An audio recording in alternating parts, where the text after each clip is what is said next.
Good day, dear listener. Lady Whistledown here, ever your humble collector of society's sweetest scandals. They say the Duke, who once dismissed a lady as too ordinary, has now crossed all of England to beg that very woman's forgiveness. A tale that began with a broken proposal now ends with a kneeling Duke. And yet, I wonder, before we close this chapter, what price must pride pay before love dares to answer? Before we unravel this most delicious scandal, do tell me, dear listener, from what corner of the world do you join our little circle tonight? Tap subscribe so you don't miss gossips like this. Pour your tea and let us begin. For London's whispers wait for no one. London awakens this season, not to the sound of carriage wheels or church bells, but to something far sweeter, the sound of scandal. And not just any scandal, my dear listener, but one stitched with irony so fine that even my quill trembles with delight.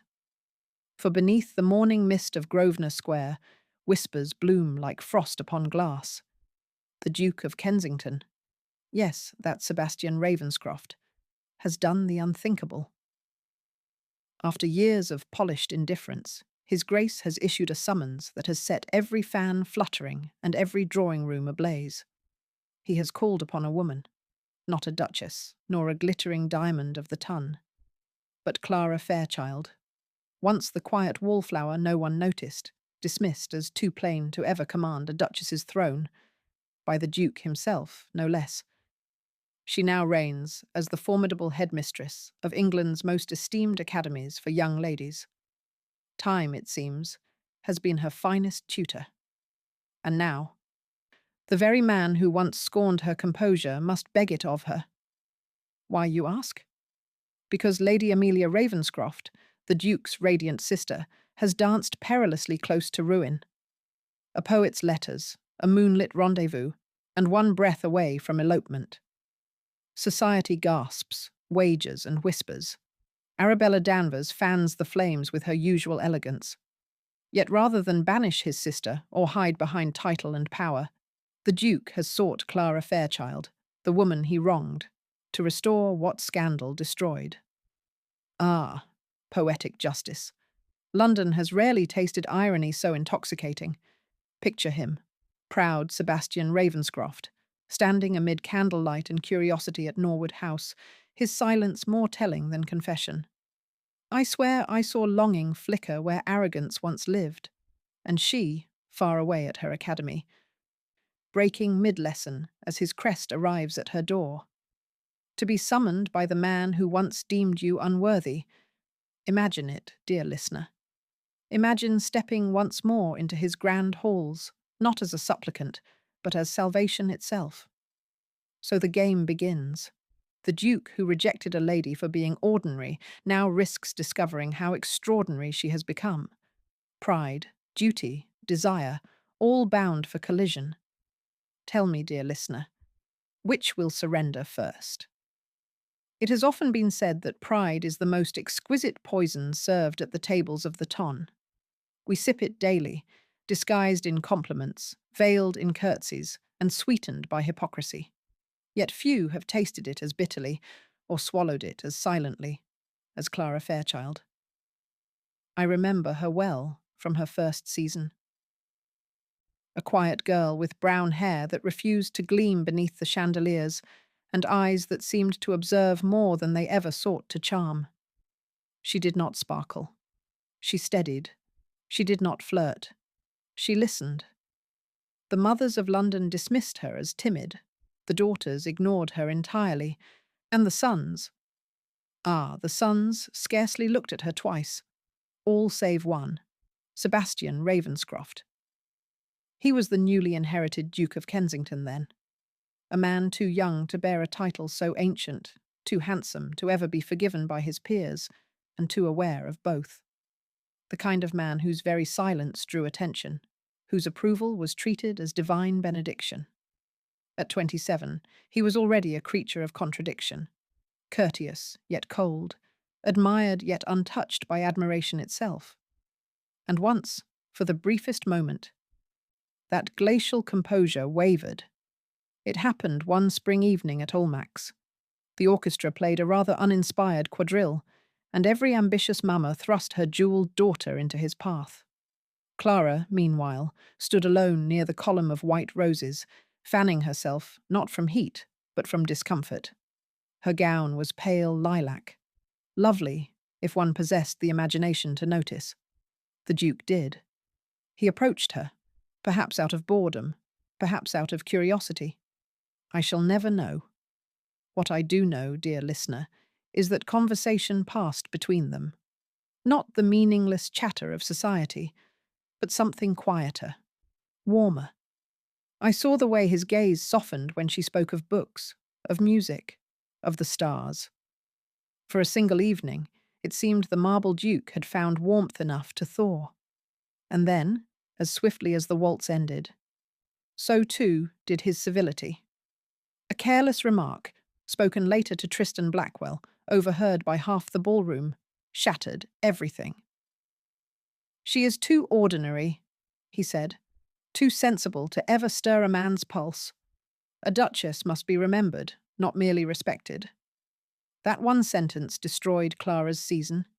It echoed through drawing rooms, printed itself upon calling cards, and lodged like a thorn beneath every sympathetic smile. From that night, she was invisible. No invitation followed her home.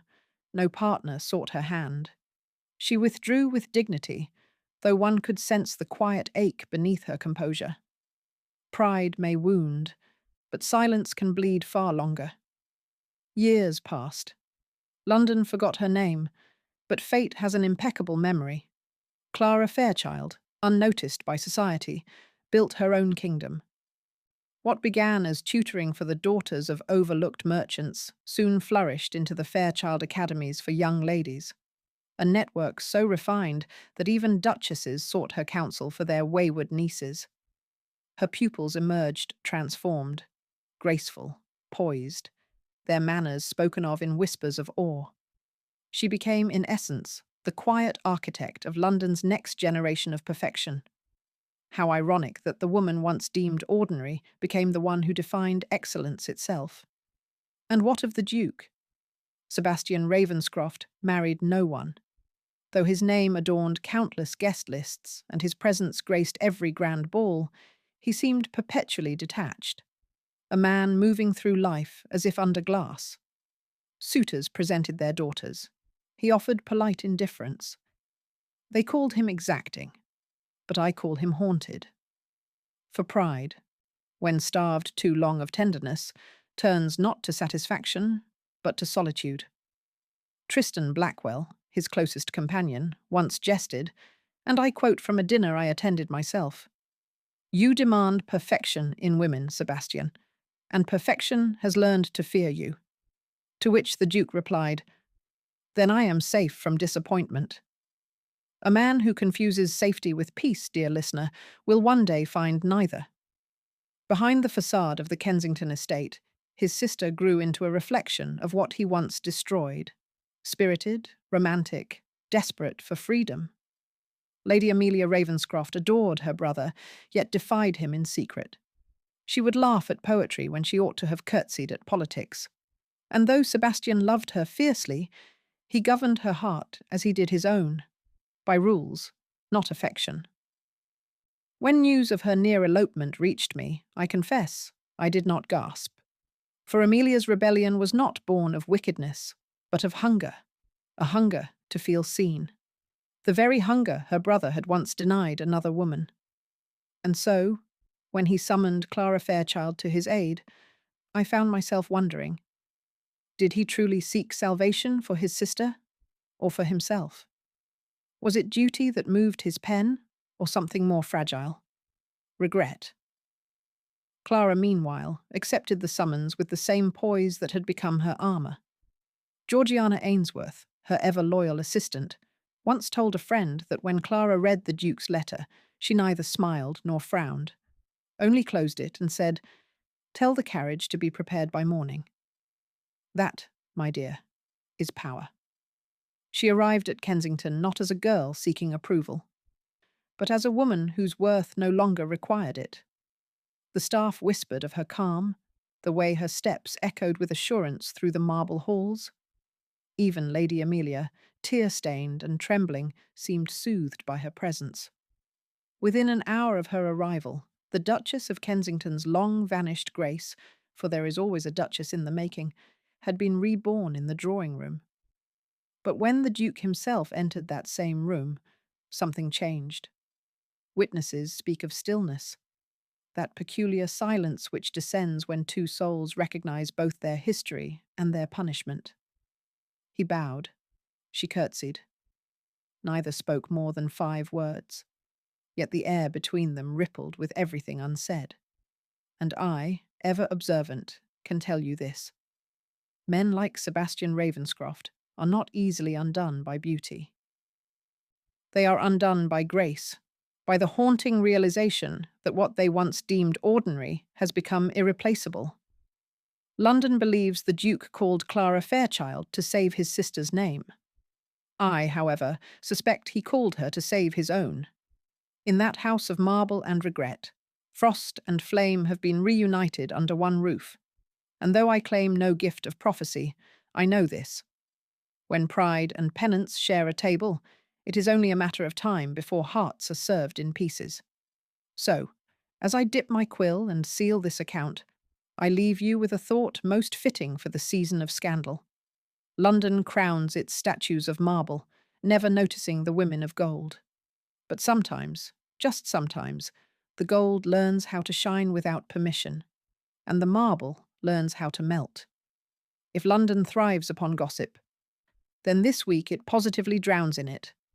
The air of Mayfair feels heavier than usual, perfumed not with roses or brandy, but with rumour. And I, quill poised like a conspirator's dagger, am tempted to carve the first truth into parchment before the rest of the ton can sharpen its tongues. Yes, dear listener, the whispers are true. Lady Amelia Ravenscroft, the beloved sister of the Duke of Kensington, has provided the season's most intoxicating scandal. She nearly ran away, not with a prince, nor with some eligible marquis, but with a poet. His name? Edward Langford, a dreamer of little coin and much courage. His sonnets have never been printed, though they have apparently found their way into one lady's heart. He is the sort of man who would barter reputation for love, and love itself for a line of verse. It began, as such ruinous stories always do, with letters. Stolen glances in Kensington Gardens led to secret meetings by moonlight. A footman's silence was purchased, a carriage arranged, and all would have been lost had fate not chosen to play chaperone. On the very night they meant to flee, the Duke himself returned early from White's Club. One cannot know precisely what transpired, though those closest to the servants' corridor swear they heard a cry, a door slam, and the poet's footsteps retreating into the rain. By dawn, the matter was no longer secret. Arabella Danvers, whose devotion to truth is exceeded only by her devotion to mischief, was the first to carry the tale across town. She claims Amelia wept at her brother's feet, while the Duke, white with fury, commanded that no one speak the name Langford again. But society is deaf to commands when curiosity sings so loudly. Within hours, the story grew baroque. The poet had duelled for her honour. He had not. Amelia had been locked away in a tower. She had merely been sent upstairs. And Clara Fairchild herself was to be summoned to cleanse the family's name. Ah, and there lies the exquisite irony. For in his desperation to salvage his sister's reputation, Sebastian Ravenscroft turned to the very woman his pride once wounded. His letter to Clara Fairchild, sealed with the Kensington crest, travelled north with the speed of a confession. When she arrived at the estate, the household froze as though time itself had entered unannounced. The Duke, standing before the hearth, looked upon her as a man might look upon the ghost of his own better judgment.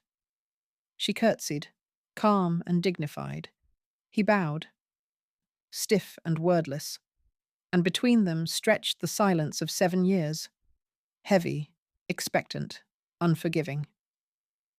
I am told Lady Amelia could not meet Clara's eye at first. Yet Clara, ever composed, took the girl's trembling hands and said only, "You are not ruined until you choose to be." Such words, spoken softly, carry the power of salvation. Within an hour, Amelia consented to Clara's instruction, and Kensington Hall became less a residence than a reformatory of hearts. Still, not even Clara Fairchild's composure could extinguish London's thirst for gossip. At Lady Penrose's supper that very evening, Arabella Danvers recounted the tale with all the theatrical precision of a playwright. She claimed the Duke's rage was so consuming that he shattered a decanter. An absurdity. Yet the audience gasped as though glass shards glittered upon their own carpets. Tristan Blackwell, ever the loyal friend, attempted defence. "Ravenscroft's anger is born of fear," he insisted. "He has lost too much already." Arabella merely smiled that serpent's smile of hers and replied, "Then perhaps he ought not to have broken what little remained." By midnight, wagers were being placed not upon Amelia's future, but upon the reunion of her saviour and her brother. Society, ever fickle, has already turned romance into entertainment. I confess, even I could not resist attending the musicale where their paths crossed once more. The Duke arrived first, dressed in black, his manner impeccable yet remote. Clara entered moments later, escorted by Georgiana Ainsworth, whose bright chatter could not disguise her anxious glance toward the dais. When Clara's name was announced, murmurs rippled through the room. Some whispered pity, others envy. And then, a moment of divine theatre. Sebastian Ravenscroft rose. He did not speak. He did not bow. He simply inclined his head, acknowledging her before all of London, and offered his arm. She hesitated, a fraction of a breath, then accepted. It was, I swear, the quietest scandal I have ever witnessed. They did not dance. Instead, they conversed in tones too low for eavesdroppers, though I stood close enough to discern a single phrase. From him, "You should not have come." From her, "You should not have needed to ask." Ah, pride. Ever their chosen weapon, ever their shared wound. The rest of the evening unfurled in whispers. Georgiana kept close to Clara's side, while Tristan Blackwell cornered the Duke near the terrace, no doubt urging caution. And somewhere between the violins and the sighs of candlelight, London decided that Sebastian Ravenscroft and Clara Fairchild were once more entangled, this time not by society's expectation, but by its scrutiny. When I left the hall, the rain had begun again, that soft London drizzle which makes even scandal seem romantic. I paused beneath my umbrella, watching as the Duke's carriage pulled beside the steps. The door opened.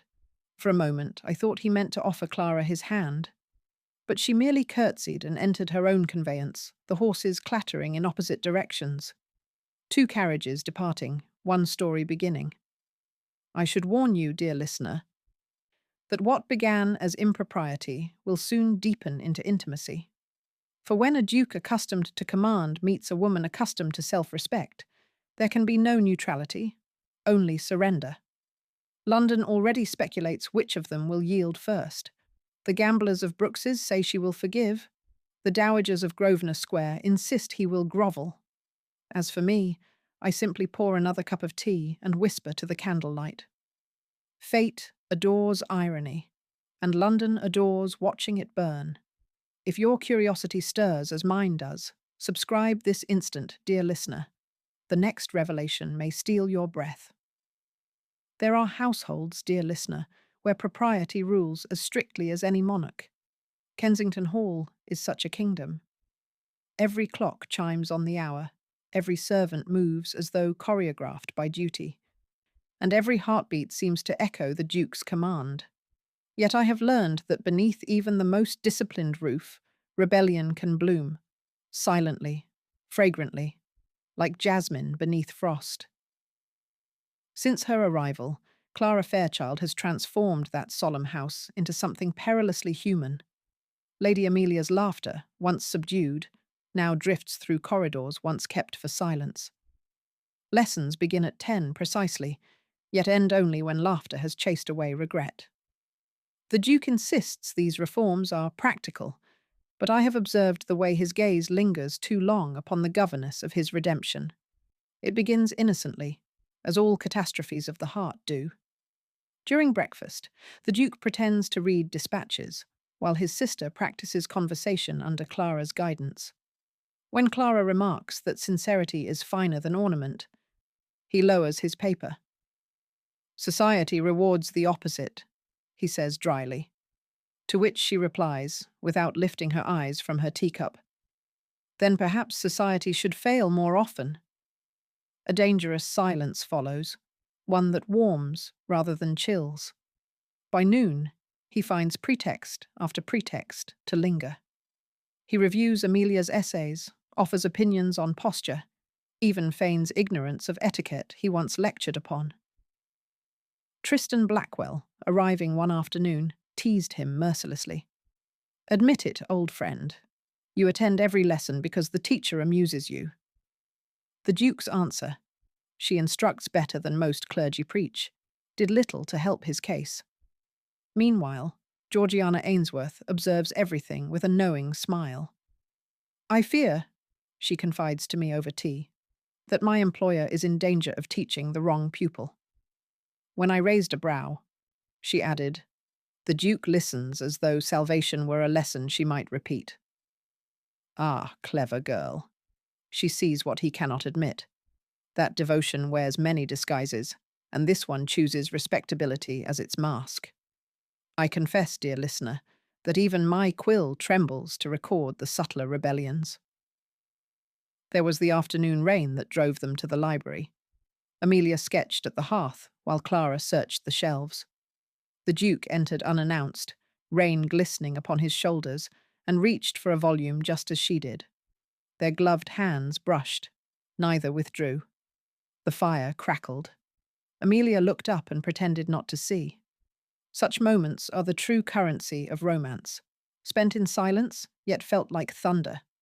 But hearts, once awakened, rarely remain obedient. Clara, for all her composure, finds herself unsettled. She corrects her pupils with flawless patience, yet cannot correct the tremor in her voice when the Duke speaks too near. She tells Georgiana she is there for Lady Amelia alone, but her mirror, I suspect, tells another story. Even her handwriting betrays her. Where once her script marched in strict lines, it now drifts, softer, more uncertain. Proof that discipline surrenders first upon the page. The Duke fares no better. He sleeps little, rides often, and argues with Tristan about trivialities only to conceal larger turmoil. Tristan, amused and exasperated, warned him, "Careful, Sebastian. You are studying reform when you ought to study humility." The Duke answered, "Humility is overrated." And yet the way he watches Clara suggests otherwise. London, meanwhile, has scented change. Guests invited to Kensington speak of a lightness unseen since the late Duchess's passing. Arabella Danvers, ever the viper, remarked at Lady Penrose's luncheon that Kensington Hall now resembles a finishing school more than a fortress. She intended insult. I heard admiration instead.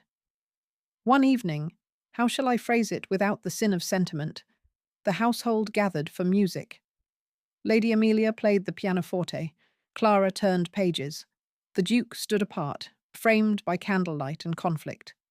When Amelia urged her brother to sing, he refused.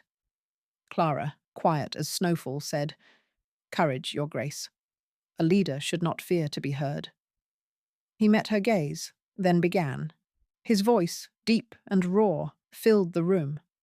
When the final note faded, silence reigned, not from etiquette, but awe. Amelia applauded. Clara simply smiled.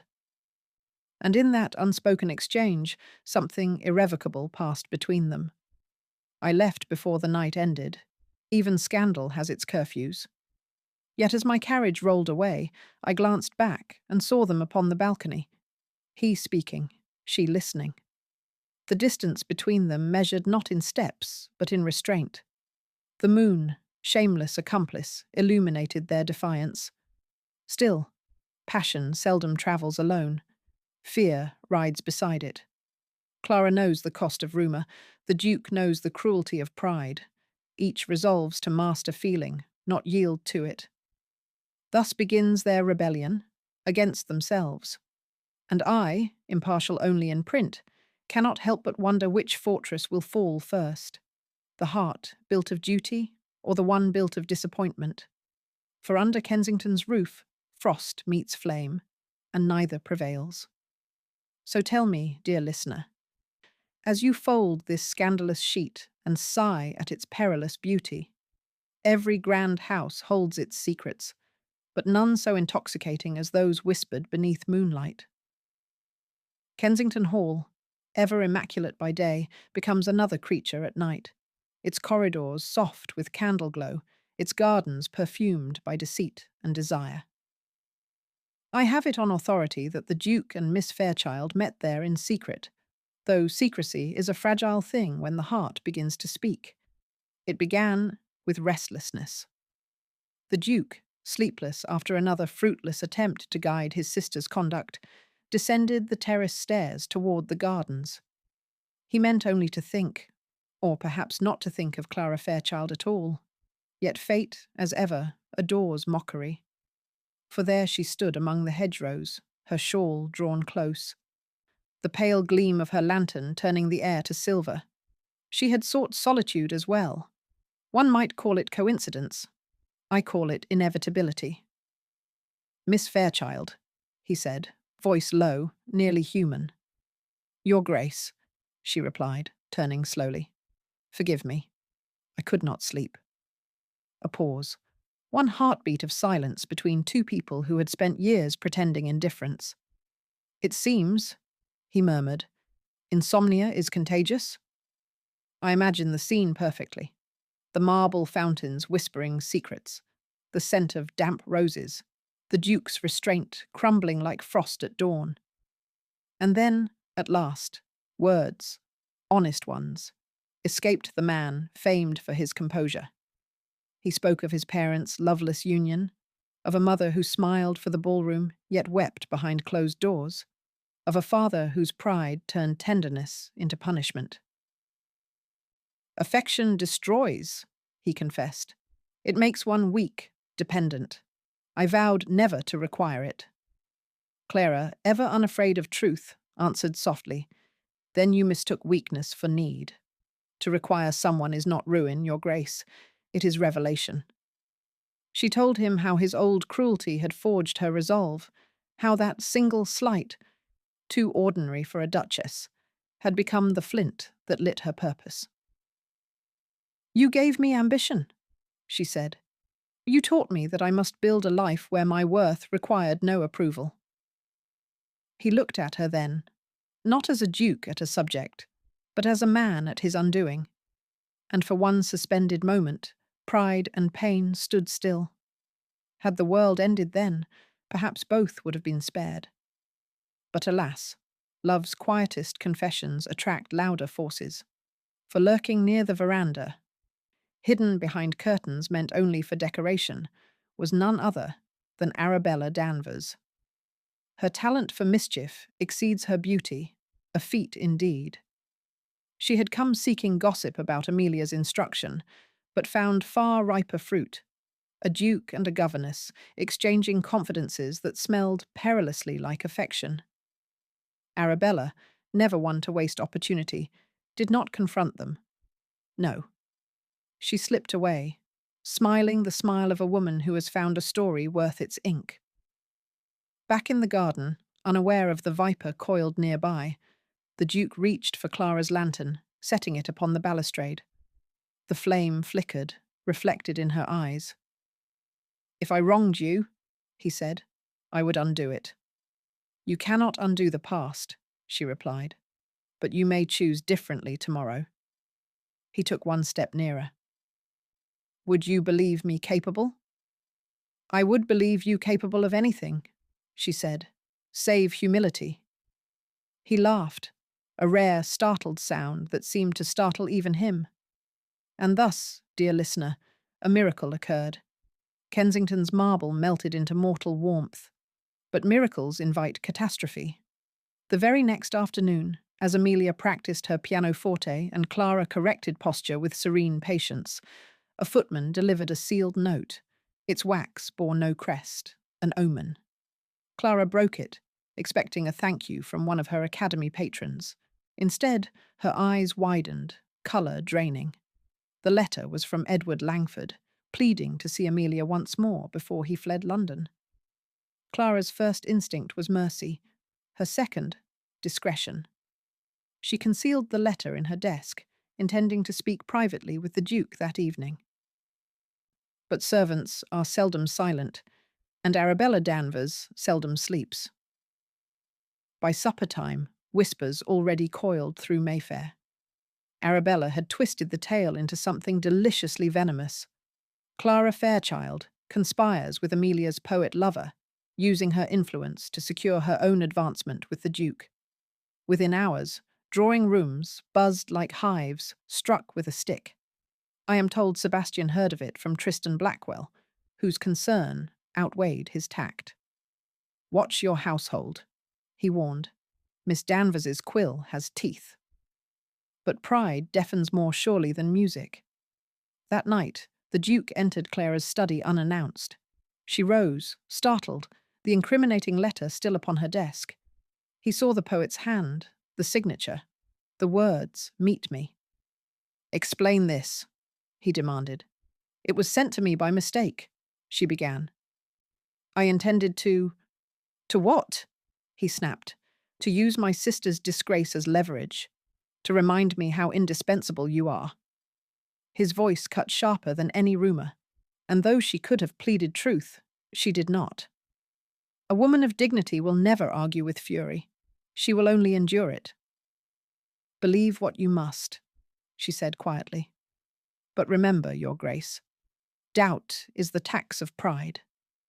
He flinched as if struck, yet rather than repent, he dismissed her with chilling formality. "You may leave Kensington in the morning. Your duties are concluded." Oh, the poetry of hypocrisy. The man who feared love's destruction now destroyed love itself. As the clock struck midnight, Clara stood at her window overlooking the same garden where honesty had once bloomed. She neither wept nor cursed. She simply extinguished the lamp, the very lamp he had set upon the balustrade. Meanwhile, Arabella's triumph echoed through salons and suppers. "Poor Miss Fairchild," she sighed to her admirers, "so tragically misunderstood. I am told she believed intellect could conquer birth. How quaint." Her laughter, sweet and cruel, carried across town like perfume spilled upon stone. Yet I suspect London shall tire of her fragrance soon enough, for where hearts whisper truth, London shouts deceit, and truth, dear listener, is rarely content to stay silent forever. If heartbreak were an art, dear listener, the Duke of Kensington has at last mastered it. London awoke this week to a silence far louder than gossip. Miss Clara Fairchild has vanished from Kensington Hall. No carriage bearing her crest left by daylight, no farewell was spoken. Yet every servant swears they heard the front door close just after dawn, the sound of grace departing pride's palace. By noon, the tale was everywhere. Arabella Danvers ensured that. Over luncheon at Lady Penrose's, she sighed with theatrical sorrow. "Poor Miss Fairchild," she told her audience. So desperate for consequence, she arranged her own disgrace. The ladies gasped, the gentlemen smirked, and thus virtue was sentenced without trial. Meanwhile, within the marble walls of Kensington, remorse crept like fog. I am told the Duke spent the evening alone in his study, the letter beside him, its ink blurred by spilled brandy. Tristan Blackwell found him there near midnight. "You have achieved your victory," Tristan said. "You have preserved your pride and lost everything else." To which the Duke answered only, "She chose her secrets."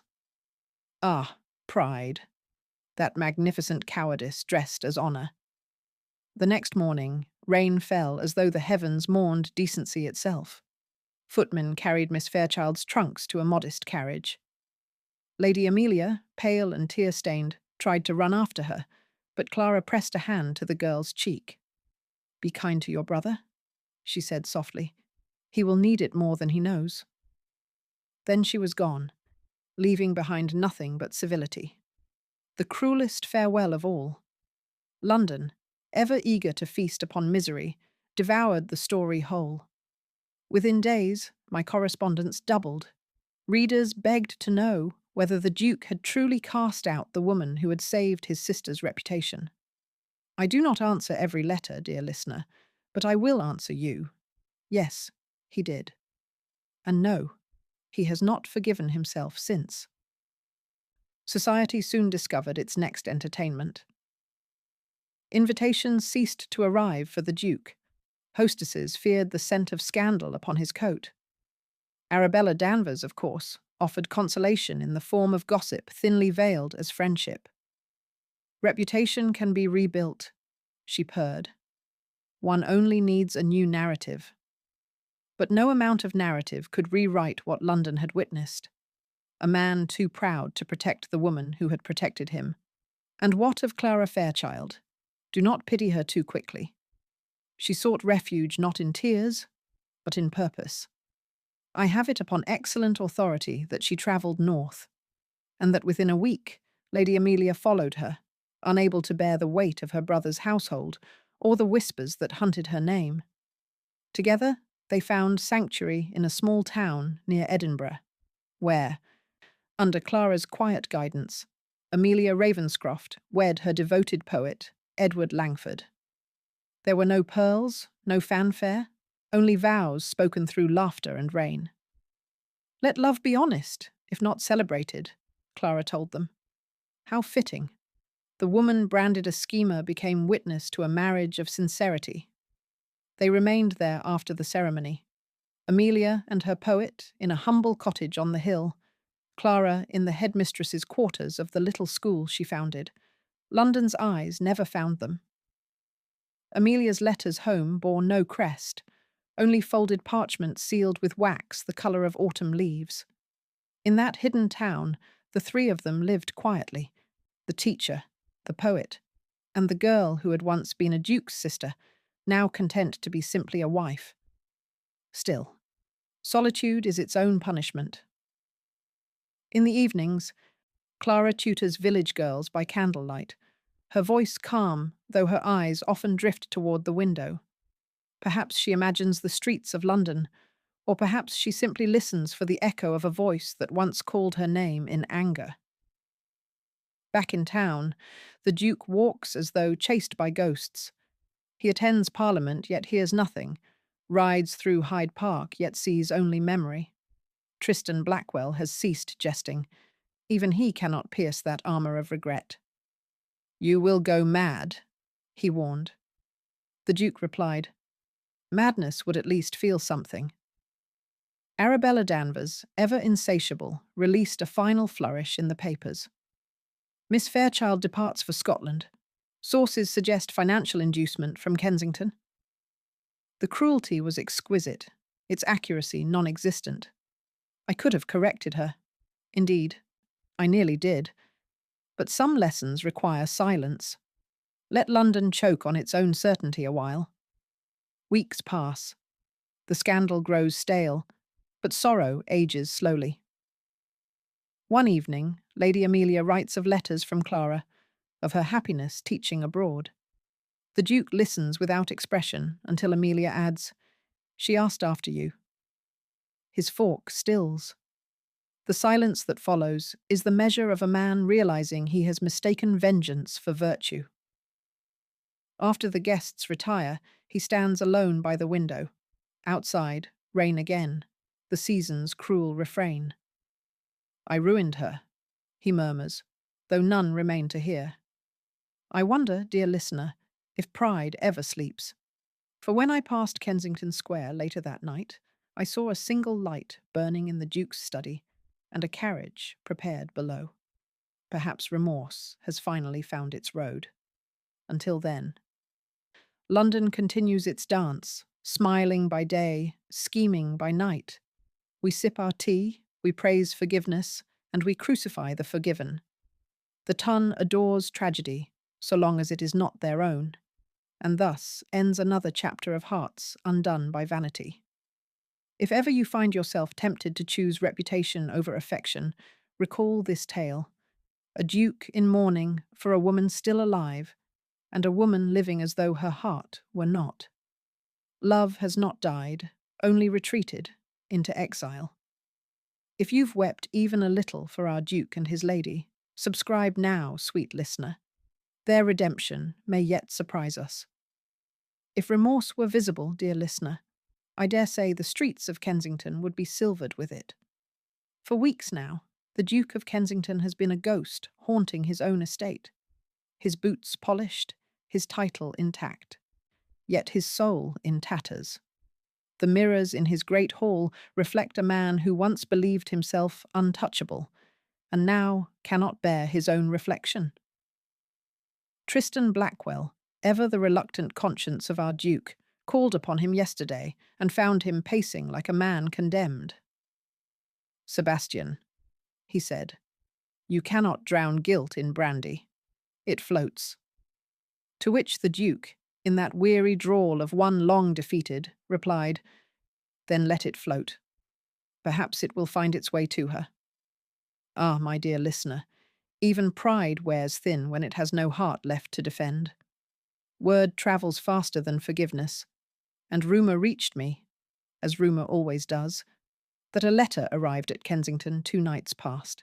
Not from London, but from Scotland, a familiar hand.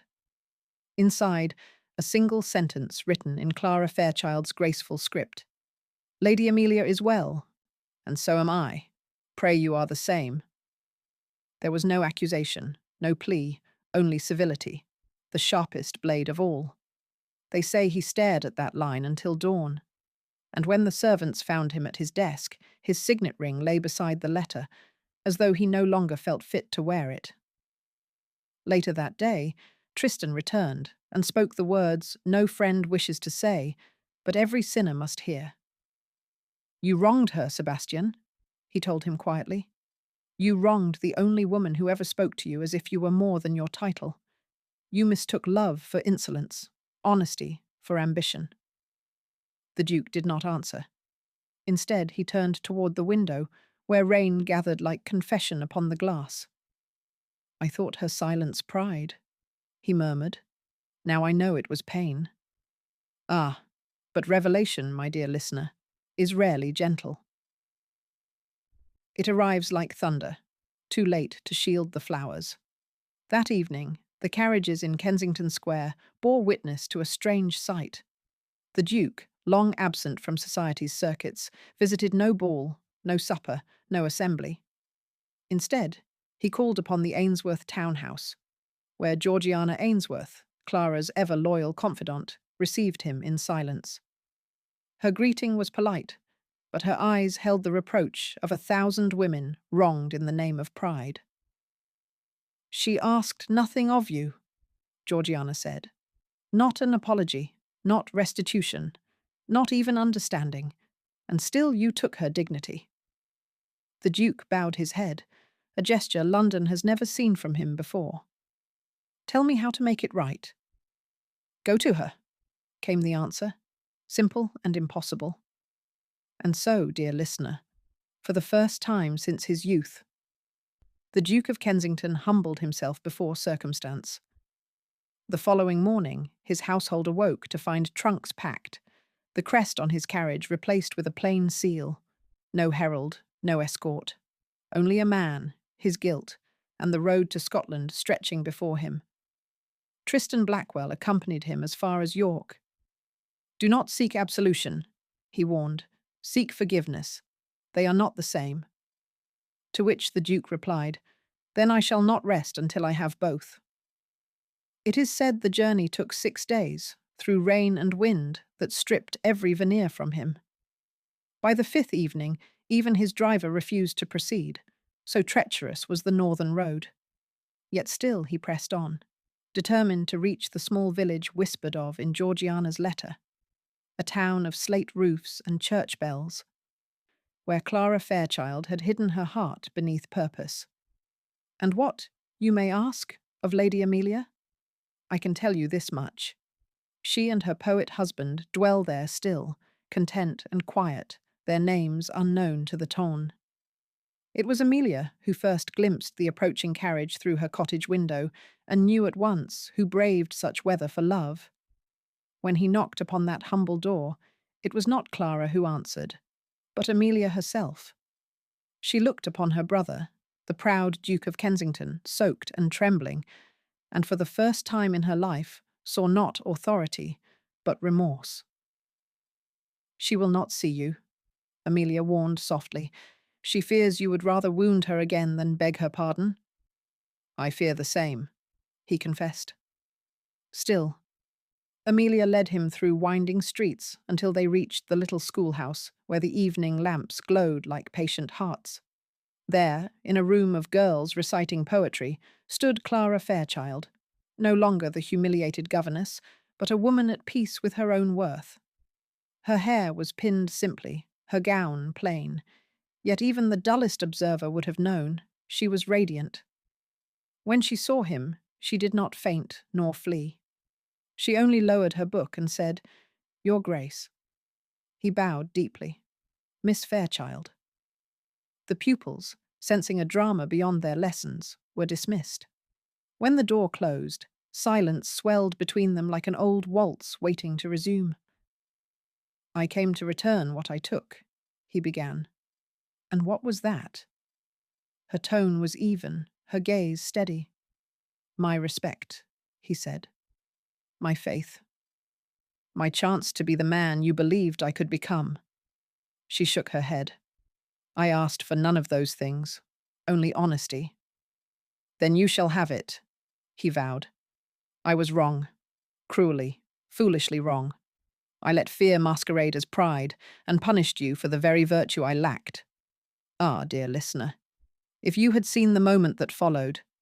A duke, humbled before a woman's society once called ordinary, confessing not with grandeur but with trembling voice. Clara's eyes glistened, yet she did not reach for him. "Words are wind, Your Grace. They change nothing." "Then let me change everything," he whispered. She turned away. "Go back to London. You belong to that world, and I to this." But he did not move. "London is nothing without you in it." For a heartbeat, even the wind outside seemed to pause. Then Clara spoke again, softer this time. "You should rest. Pride does not heal in a single night." "No," he said, "but love might begin to." He left soon after, refusing Amelia's invitation to stay. Yet when I received word of his departure, there was a curious detail attached. His carriage, they say, bore no crest when it left Scotland, and inside he carried nothing but a letter sealed with red wax, her handwriting upon it. What that letter contained, none can say. But I, who live by secrets, will tell you this. Redemption often begins with a journey, but it is sealed with forgiveness freely given. And so ends the tale of the Duke's flight north. Not yet his victory, but his surrender. The ton may mock his absence, but I call it courage. For the proudest men, dear listener, must first learn how to kneel. Would you have forgiven him? Tell me, dear listener, would you? Dearest listener, it appears that remorse, when born of true love, is the finest sculptor of men. I once wrote that pride makes gentlemen fools. I stand corrected. It unmakes them entirely. For weeks now, London has whispered of a carriage heading north, driven not by ambition nor status, but by the restless pulse of a broken heart. And though I have reported on many journeys, none has stirred me quite like the one undertaken by the Duke of Kensington himself. Yes, Sebastian Ravenscroft, the man who once measured affection in pedigree, has gone to Scotland again in pursuit of the woman his pride destroyed. But let us not rush ahead. Before the carriage departed, There was one final act of quiet grace within Kensington Hall, and it came from a woman whose name society barely noticed. Georgiana Ainsworth, Clara Fairchild's loyal assistant, remained after her mistress's departure. Many called it employment. I call it courage. While others polished silver and polished lies, Georgiana saw the truth in the Duke's silence. She tended Lady Amelia's nerves, oversaw the final letters to her poet in exile. Before Amelia followed Clara, and when no one else dared, she told the Duke what Clara herself never would: that forgiveness requires humility, and love demands pilgrimage. I stayed, she later confessed to a friend, because Miss Fairchild would have wished someone to ensure he suffered with decency. Ah, what a remark. Not every heroine carries a fan and tears. Some carry understanding sharper than any quill. Scotland, dear listener, is a land that humbles even the proudest English soul. Its moors stretch wide enough to swallow pretension whole. There, among the stone cottages and silver mists, Clara Fairchild built her new world. I have it upon exquisite authority that she teaches each morning in a modest hall, instructing village girls in poise and independence. Virtue's London mistakes for rebellion. Her pupils adore her. Her gentleness is legend. Yet those who know her best say that when the wind rises, she often turns toward the hills, as though expecting something, or someone, to appear through the fog. And appear he did. The Duke of Kensington arrived not in velvet, but in humility, travel-worn, his gloves torn, his pride abandoned somewhere between York and his own awakening. When he stepped into that quiet hall, every student fell silent. Imagine, dear listener, a man who once commanded rooms, now unable to command even his breath. Clara looked up from her desk, surprise tempered by the calm of a woman long resigned to disappointment. "Your Grace," she said, her tone neither cold nor kind, merely steady, "you are far from London." "So is my peace," he answered. Ah, the simplicity of truth. He could have spoken of storms or apologies rehearsed in carriages, but remorse has no flourish. Before her students, before the gentle eyes of those who had learned virtue from her example, Sebastian Ravenscroft, Duke, statesman, former cynic, knelt. A man who had never bowed to any but the crown, bowed then to the woman he had once called ordinary. "I wronged you," he said. "I called you plain, yet it is you who taught the world refinement. I called you unworthy, yet it is I who was unfit to stand beside you. I would have you forgive me, not as a duke, but as a man who has learned what grace truly is." Silence, sweet and terrible, followed. The pupils wept. Georgiana, standing discreetly by the door, pressed a handkerchief to her eyes. And Clara, strong, composed Clara, approached him with that same serene dignity that once shamed his arrogance. "Forgiveness," she murmured, "is not granted in speeches, Your Grace. It is proved in how you choose to live after the apology fades." He lifted his gaze, tears unashamed, and said simply, "Then allow me the years to prove it." True to his word, he did. From that day forward, the Duke of Kensington became not London's scandal, but its lesson. He funded the Fairchild Academies across England, ensuring that every young woman, noble or not, might learn that intellect is beauty and composure is power. When Arabella Danvers dared mock Clara's enterprise in print, Sebastian himself penned a reply, elegant, devastating, and utterly loyal, praising the only woman in England whose integrity shames even its titles. Society gasped, the gossips scattered. It was as if the Ton's own mirror had been cracked by truth. Months later, spring returned to London, and with it, redemption in full bloom. Beneath the cherry trees of Hyde Park, where whispers once ruined reputations, the Duke waited as Clara walked toward him. No longer the dismissed debutante, but the woman whose grace rebuilt an empire. There, before the city that had once mocked her, he took her hand once more. I offer it now, he said, voice low but steady. Not as command, but as plea. Not to complete my reputation, but to complete my heart. She studied him. The proud lines softened, the eyes gentled, and at last she smiled. Very well, Your Grace, but this time we walk as equals. And so they did. The park fell silent, save for the rustle of approval carried by the spring breeze. Tristan Blackwell later quipped that London hadn't witnessed such a surrender since Napoleon's, and though I detest comparisons of love to war, I concede his point. Both required a formidable army to defeat one man's pride. As for Georgiana Ainsworth, she did not remain forgotten. The Duke ensured her efforts were rewarded. A post at Clara's new academy, where she trains governesses in diplomacy finer than politics itself. When asked why she never married, she replied with a knowing smile, "Because I have already witnessed the only apology worth believing."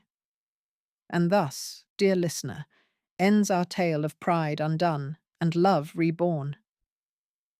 The Duke of Kensington reclaimed not society's admiration, that is fleeting, but the one thing far rarer, peace beside the woman who made him worthy of it.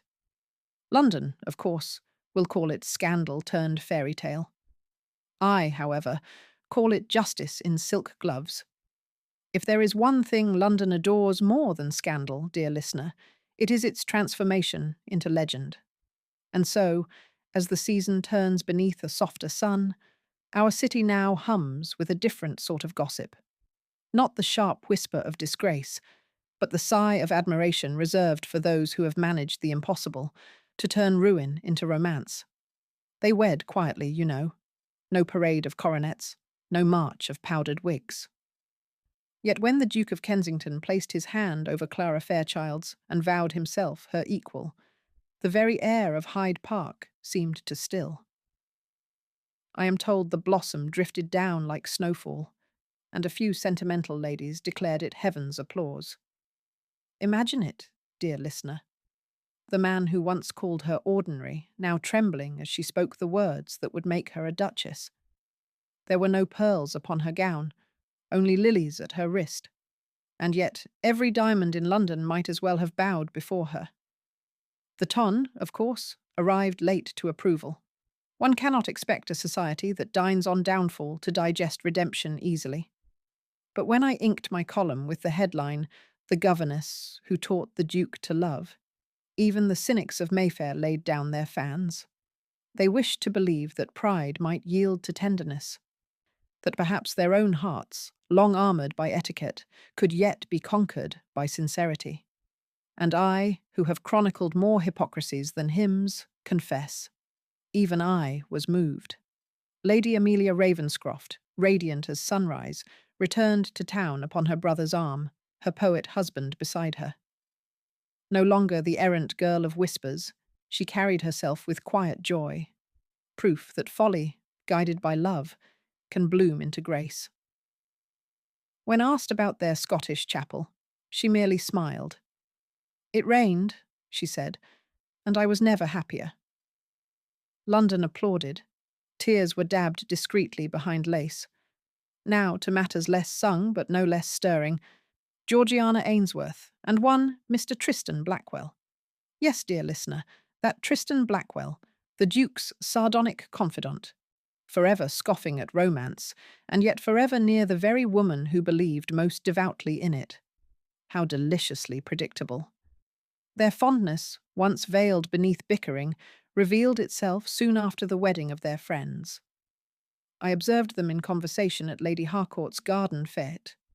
He teasing her for sentiment, she challenging him to prove he possessed any. He did, by stealing a kiss behind the rose trellis, witnessed by precisely one astonished gardener, and alas, by me. I did not print that detail, until now. They are to marry in the autumn. Georgiana insists the ceremony be unremarkable, which, given her flair for irony, will no doubt prove otherwise. She claims she found in Tristan a man who laughs at pride and listens to reason. I suspect she found something rarer, a man who listens to her. It warms me to think that even among the ashes of scandal, new embers of affection continue to glow. As for the Duke and his Duchess, their union has resculpted Kensington itself. The once austere hall now hosts evening lectures for young ladies from Clara's academies. Yes, the very Fairchild institutions that once bore whispers of impropriety. The Duke funds every branch himself, standing at the back of each hall as though to remind London that power may indeed serve humility. I am told he listens more than he speaks, that his laughter, so rare before, now startles servants into smiles. Clara's students, meanwhile, call her Your Grace only under duress. She prefers headmistress. Old habits die harder than rumours. Arabella Danvers, you ask? She has taken an extended tour of Italy, which I interpret as exile disguised as culture. The marble statues will suit her. Cold, perfect, and mercifully silent. One imagines she studies repentance as others study art. Society has already christened this chapter the season of second chances. Invitations to the Kensington ball now arrive sealed with the Duke's crest and the Duchess's quill. Their guest lists astonish. Poets beside peers, merchants beside marchionesses. Let civility be measured by character, not coin, the Duchess declared at her first soirée. The tongue gasped, and then, astonishingly, agreed. Fashion has its revolutions, and perhaps this is love's.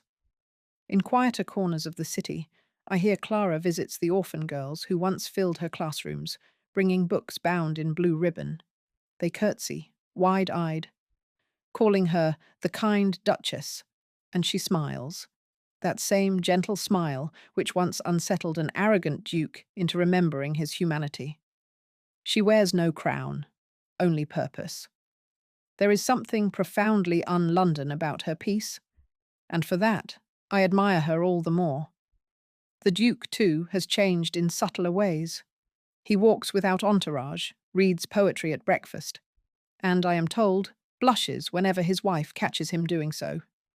Pride, dear listener, has not vanished. It has merely learned manners. If heartbreak forged his humility, love has polished it into grace. And yet, beneath all this civility, London's appetite for romance remains insatiable. At every gathering, someone asks, Lady Whistledown, what tale could possibly eclipse this one? To which I smile and reply, wait for the next season. Hearts are never out of fashion. But between us, I suspect even I will wait some time before finding a story quite so perfectly symmetrical. For in the dance of the proud and the patient, every misstep led precisely where it was meant to. Now, as I set down my quill, I picture them. The Duke and his Duchess strolling through Kensington Gardens, Georgiana Ainsworth laughing somewhere behind them, and Lady Amelia's little household visiting from their modest poet's cottage. 4 hearts, once divided by rank and folly, now bound by affection and choice. London, it seems, has learned that redemption is the rarest jewel, and the only one worth wearing openly. The carriages have rolled away, the candles gutter low, and my inkwell is nearly dry. Yet the whisper remains, soft, persistent, and full of hope. Perhaps love is not a scandal after all, but a headline waiting for courage to print it. So I leave you with this final confession, dear listener. In a world where pride ruins many and forgiveness redeems few, I find myself believing, against all habit, that some hearts truly change. Tell me, do you believe redemption rewrites every sin of pride? Whisper below, and await my next revelation. And thus ends another scandal turned legend. Like, share, and subscribe, dear listener, for London's next secret already rustles at my quill.